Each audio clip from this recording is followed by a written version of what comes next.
मित्रांनो, सध्या मी आहे पुण्यामध्ये आणि माझ्या मागे तुम्ही हा बघू शकता, हा शनिवार वाडा आहे। मी इथून चाललो होतो तर मला एक काका दिसले। ही कॉटन कॅन्डी तुम्ही बघितलं असेल, आपण लहानपणी प्रत्येकाने कॉटन कॅन्डी खाल्लेलीच आहे। काका नमस्कार। नमस्कार। काका नाव काय तुमचं? संजय कोळकर।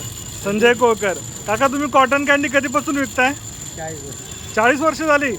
तुम्हाला बघून काका खरं मला लहानपणाची आठवण झाली, कारण की लहानपणी प्रत्येक जणांनी कॉटन कॅन्डी खाल्लेलीच असते। हे कॉटन कॅन्डी कशी बनवतात ते तुम्हाला मी दाखवतो आता।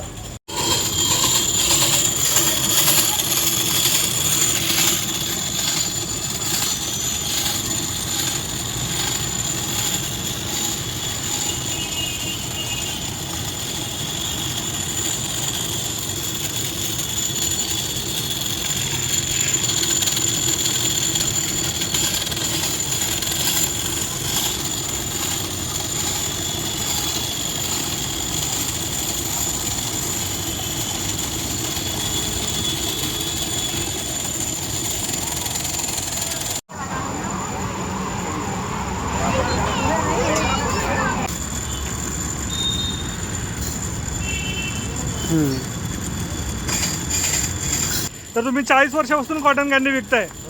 आणि काका समजा तुमची कॉटन कॅन्डी खायचं असेल तर तुम्ही ॲड्रेस काय सांगताल, कुठे यायचं नक्की? शनिवार वाडा। हा पाहताय तुम्ही, शनिवार वाडा आहे। शनिवार वाड्याच्या एकदम समोर एक काका आपले कॉटन कॅन्डी विकतात। तर मित्रांनो, तुम्ही नक्की शनिवार वाड्याला भेट द्यायला आलात तर ह्या काकांपाशी कॉटन कॅन्डी नक्की खावा।